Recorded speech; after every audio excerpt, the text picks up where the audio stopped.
Agora você pode fazer parte do clube de membros do Spurgeon TV. Esses são e-books já disponibilizados para os membros do canal. Todos os dias, novos e-books são adicionados junto com outros benefícios que só os membros têm. Sendo um membro, você passa a ajudar no crescimento desse ministério, tanto na quantidade do que podemos publicar, como na qualidade do material. Nosso propósito é, juntos, atingirmos o maior número de pessoas com solo escritura. Seja um membro do Spurgeon TV. Então Jó respondeu ao Senhor e disse: Eis que sou vil. Jó 40, 3 e 4. Jó disse: Eis que sou vil. A palavra eis implica que ele ficou surpreso. A descoberta foi inesperada. Há momentos especiais na vida dos cristãos em que eles aprendem por experiência própria que são vis. Eles ouviram o pregador afirmar o poder da luxúria inata, mas talvez tenham sacudido a cabeça e dito: eu não posso ir tão longe. Mas depois de um tempo, eles descobriram, por alguma luz mais clara do céu, que era uma verdade afinal de tudo. Eis que sou vil. Lembro-me de ter pregado há algum tempo sobre um texto profundo que tratava do mal desesperador do coração. E um dos meus amigos mais estimados disse: bem, eu não descobri isso. E pensei comigo mesmo: que bênção, irmão. Gostaria de não ter descoberto, pois é uma experiência terrível de se passar. Eu ousaria dizer que há muitos aqui agora que dizem: eu não confio em minha própria justiça, não confio em nada no mundo além do sangue de Cristo, mas ainda não descobri a vilania do meu coração de maneira que você mencionou. Talvez não, irmão, mas pode não passar muito tempo antes de você ter que aprender isso. Você pode ter um temperamento peculiar. Deus o preservou de todo contato com tentações que teriam revelado suas corrupções, ou talvez tenha sido agradável como recompensa de sua graça por obras que você foi capaz de fazer por ele, dar-lhe uma vida pacífica, para que você não tenha sido frequentemente sacudido pelos tumultos de sua própria alma. Mas mesmo assim, deixe-me dizer que você deve esperar encontrar nas profundezas mais íntimas do seu coração uma profundidade ainda mais baixa de corrupção. Que Deus o conforte e capacite quando você sair da fornalha e se deitar mais baixo do que nunca aos pés da misericórdia divina. Eu acredito que geralmente descobrimos a maioria das nossas falhas quando temos maior acesso a Deus. Jó nunca teve uma descoberta de Deus como a que ele teve nessa época. Deus falou com ele no turbilhão, e então Jó disse: sou vil. Não é tanto quando estamos desanimados ou incrédulos que aprendemos nossa vileza. Encontramos algo então, mas não tudo. É quando, pela graça de Deus, somos ajudados a subir ao monte, quando nos aproximamos de Deus e quando Deus se revela a nós, que sentimos que não somos puros em sua presença. Temos alguns vislumbres da sua grande majestade. Vemos o brilho das suas vestes, ofuscantes com luz insuportável. E depois de ter sido ofuscado pela visão, vem uma queda, como se, atingido pela luz flamejante do sol, a águia caísse das suas alturas elevadas até o chão. Assim é com o crente. Ele sobe até Deus e de repente desce. Eis, ele diz, que sou vil. Nunca teria conhecido isso se não tivesse visto Deus. Eis que eu o vi e agora descubro o quão vil sou. Nada mostra a escuridão como a exposição à luz. Se eu quiser ver a escuridão do meu próprio caráter, devo colocá-lo lado a lado com a pureza imaculada. E quando o Senhor está satisfeito em nos dar alguma visão especial de si mesmo, alguma doce comunhão com sua própria pessoa abençoada, então é que a alma aprende, como nunca soube antes, com uma agonia talvez que nunca sentiu, mesmo quando convencida do pecado pela primeira vez. Eis que sou vil. Deus tem prazer em fazer isso, para que não sejamos exaltados acima do que convém pela abundância da revelação. Ele nos envia este espinho na carne, para que possamos nos ver depois de termos visto a Ele. Há muitos homens que nunca sabem muito sobre a sua vileza, até depois que o sangue de Cristo é aspergido em suas consciências, ou mesmo depois de muitos anos como filhos de Deus. Encontrei há algum tempo o caso de um cristão que foi positivamente perdoado antes de ter uma forte sensação de pecado.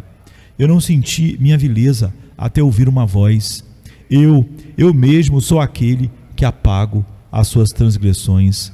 Depois disso, pensei como eu tinha sido a verdadeira escuridão. Eu não pensava em minha sujeira, ele disse, até depois que vi que eu tinha sido lavado.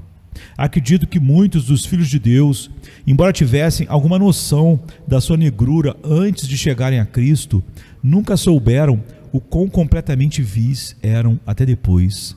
Pensaram então: quão grande deve ter sido meu pecado para precisar de um Salvador assim? Quão desesperada a minha sujeira para exigir tal lavagem? Quão terrível a minha culpa para precisar de uma expiação como o sangue de Cristo?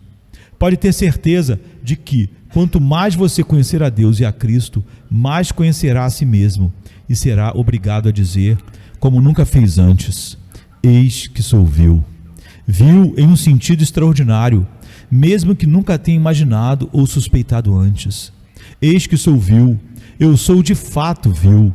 Sem dúvida, muitos de vocês ainda pensarão que o que digo sobre sua natureza maligna não é verdade.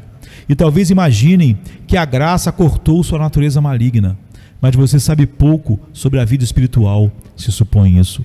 Não demorará muito para você encontrar o velho Adão tão forte em você quanto antes. Aqui será travada uma guerra em seu coração até o dia da sua morte, na qual a graça prevalecerá, mas não sem suspiros, gemidos, agonias, luta e morte diária. Aqui está a maneira pela qual Deus nos mostra a nossa vileza para nós mesmos.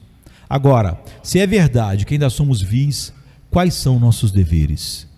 E aqui deixe-me falar solenemente com aqueles de vocês que são herdeiros da vida eterna, desejando, como seu irmão em Cristo Jesus, instá-los a alguns deveres que são mais necessários por causa da contínua impureza do seu coração. Em primeiro lugar, se seus corações ainda são vis e ainda há uma natureza má em você, como é errado supor que todo o seu trabalho está feito? Há uma coisa sobre a qual tenho muita razão para reclamar de alguns de vocês. Antes do seu batismo, vocês eram extremamente diligentes. Estavam sempre participando dos meios de graça e eu sempre os vi aqui. Mas há alguns, mesmo agora neste lugar, que, assim que atravessaram aquele Rubicão, começaram a diminuir o zelo, pensando que o trabalho estava concluído.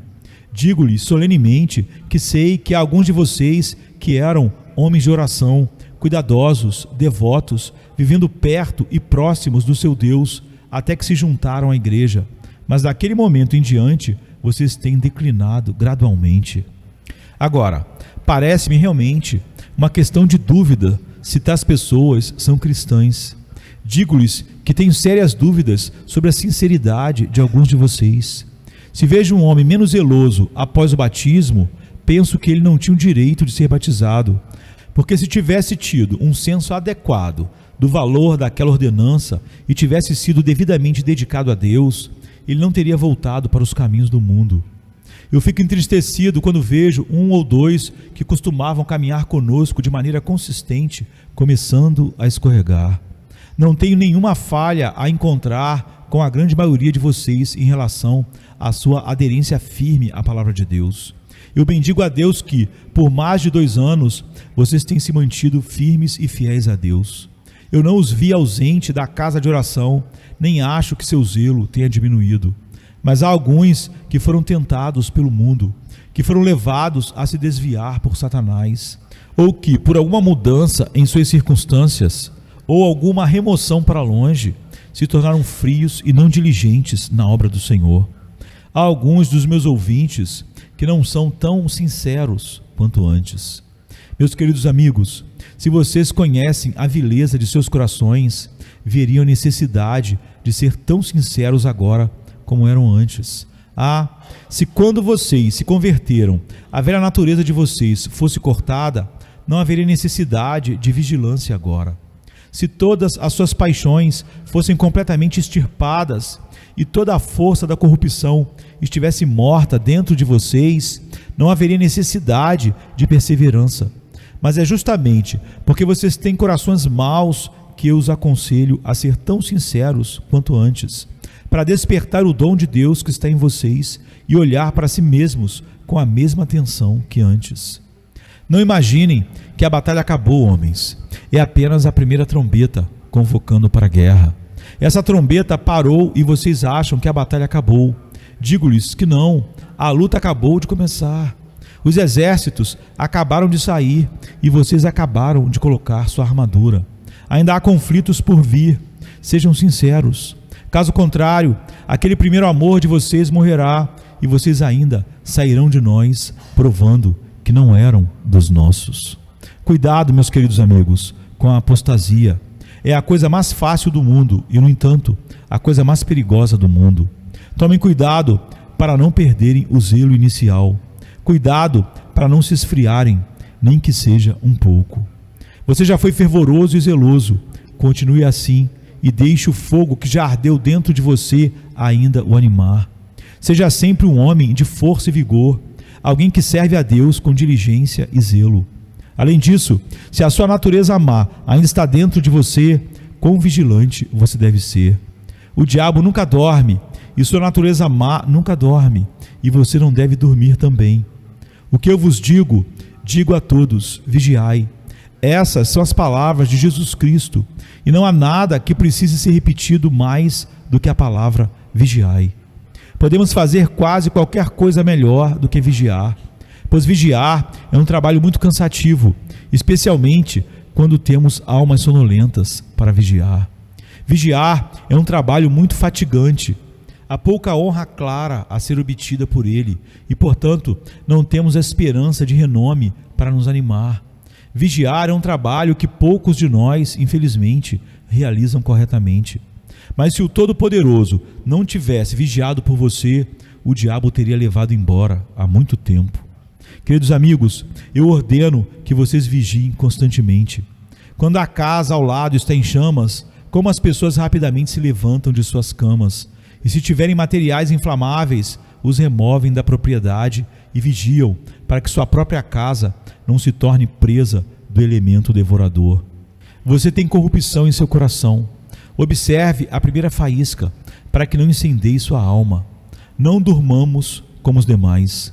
Você pode dormir sobre a cratera de um vulcão se quiser. Você pode dormir com sua cabeça na frente da boca de um canhão. Você pode, se quiser, dormir no meio de um terremoto ou numa casa infectada com peste. Mas eu vos suplico, não durmam enquanto vocês têm corações maus. Vigie seus corações. Você pode pensar que eles são muito bons, mas eles serão a sua ruína se a graça não impedir. Vigie diariamente, vigie perpetuamente. Guardem-se para que não pequeis. Acima de tudo, meus queridos irmãos, se nossos corações estiverem de fato cheios de vileza, quão necessário é que ainda exibamos fé em Deus. Se eu tivesse que confiar em meu Deus quando comecei, por causa das dificuldades no caminho, se essas dificuldades não diminuíram, eu devo confiar em Deus tanto quanto antes. Ó amados, entreguem seus corações a Deus. Não se tornem autossuficientes. A autossuficiência é a rede de Satanás na qual ele captura homens como peixes pobres e tolos e os destrói. Não sejam autossuficientes. Pense que vocês são nada, pois vocês são nada, e vivam com a ajuda de Deus. A maneira de se fortalecer em Cristo é se tornar fraco em si mesmo. Deus não derrama poder no coração do homem até que o poder do homem esteja completamente esgotado. Vive então diariamente uma vida de dependência da graça de Deus. Não se coloque como se fosse um cavalheiro independente. Não comece em seus próprios assuntos como se pudesse fazer todas as coisas sozinho, mas viva sempre confiando em Deus. Você tem tanta necessidade de confiar nele agora quanto antes, pois observe que, embora você pudesse ter sido condenado sem Cristo no começo, você será condenado sem Cristo agora, a menos que ele ainda o mantenha, pois você tem uma natureza tão má agora quanto tinha antes. Amados, tenho apenas uma palavra para dizer, não aos santos, mas aos ímpios, uma palavra de encorajamento. Pecador, pobre pecador perdido, você pensa que não pode chegar a Deus porque é vil. Deixe-me dizer-lhe que não há um santo neste lugar que não seja vil também. Se Jó, Isaías e Paulo tiveram que dizer, eu sou vil, ó pobre pecador. Você terá vergonha de se juntar à confissão e dizer, eu sou vil também. Se eu chegar a Deus esta noite em oração, quando estiver de joelhos ao lado da minha cama, terei que chegar a Deus como um pecador, vil e cheio de pecado. Meu irmão pecador, você quer ter uma confissão melhor do que essa? Você quer ser melhor, não é? Bem, os santos em si mesmos não são melhores. Se a graça divina não erradicar todo o pecado no crente, como você espera fazê-lo sozinho? E se Deus ama seu povo enquanto eles ainda são vis, você acha que sua vilania impediria que ele o ame? Não, pecador vil, venha Jesus, o mais vil dos vis. Crê em Jesus, você que é o desprezo da sociedade do mundo, você que é o lixo das ruas. Eu lhe ordeno que venha a Cristo. Cristo lhe ordena que creia nele. Como dizem os versos, não aos justos, não aos justos, pecadores, Jesus veio para salvar. Venha agora e diga, Senhor, sou vil, dá-me fé. Cristo morreu pelos pecadores, eu sou um pecador. Senhor Jesus, asperge teu sangue em mim. Digo a você, pecador, em nome de Deus, se você confessar seus pecados, encontrará perdão. Se agora, de todo o seu coração disser, eu sou vil, lava-me, você será lavado agora. Se o Espírito Santo lhe permitir dizer de coração agora, Senhor, eu sou pecador, assim como eu sou, sem uma súplica, exceto que teu sangue foi derramado por mim e que tu me chamas a ti, ó Cordeiro de Deus, eu venho, eu venho. Você sairá deste lugar com todos os seus pecados perdoados. E ainda que você entre aqui com todos os pecados que o homem já cometeu sobre sua cabeça, você sairá inocente, sim, mais inocente do que um recém-nascido. Embora você entre aqui completamente coberto de pecado, você sairá com uma túnica de justiça, branca como os anjos, tão pura quanto Deus mesmo, no que diz respeito à justificação. Porque agora, marque isso, agora é o tempo aceitável. Se você crer naquele que justifica o ímpio, que o Espírito Santo lhe dê fé para que você possa ser salvo agora, porque então você será salvo para sempre. Que Deus acrescente suas bênçãos a esta pobre mensagem, como só Ele pode fazer, por amor do seu nome. Amém, queridos. Amém. Venha se cansado estás, e eu descanso darei.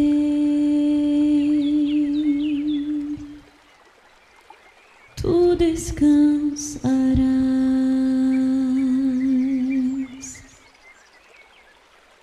Venha a mim se não tens paz, e eu darei paz sem fim. Terás paz sem fim. O meu jugo é leve, o meu fardo graça dá. Tome tua cruz, te darei a paz.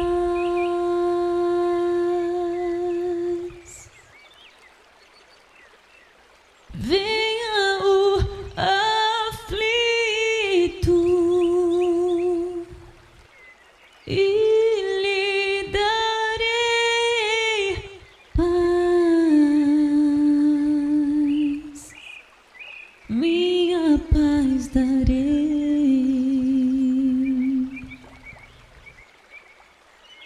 Venha a mim na dor sem fim, e eu darei paz,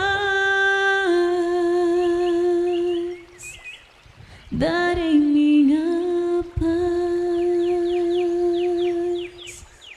Acalmar tuas águas e falar ao coração. Tome meu fardo, te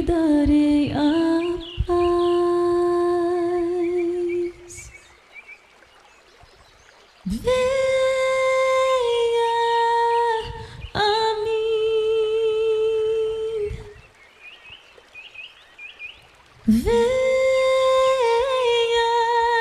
a mim, venha a mim,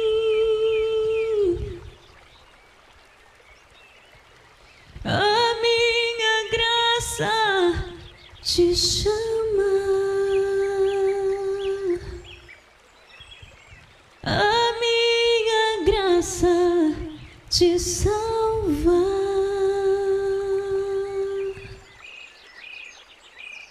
Venha a mim se triste estás, minha alegria terás, alegria e paz.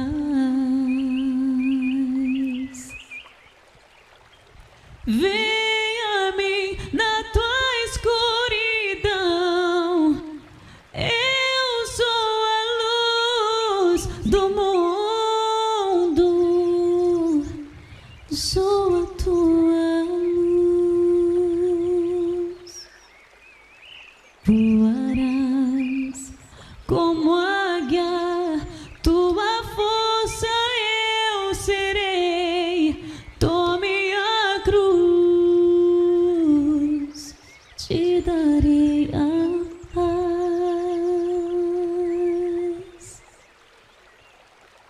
Venha a mim, venha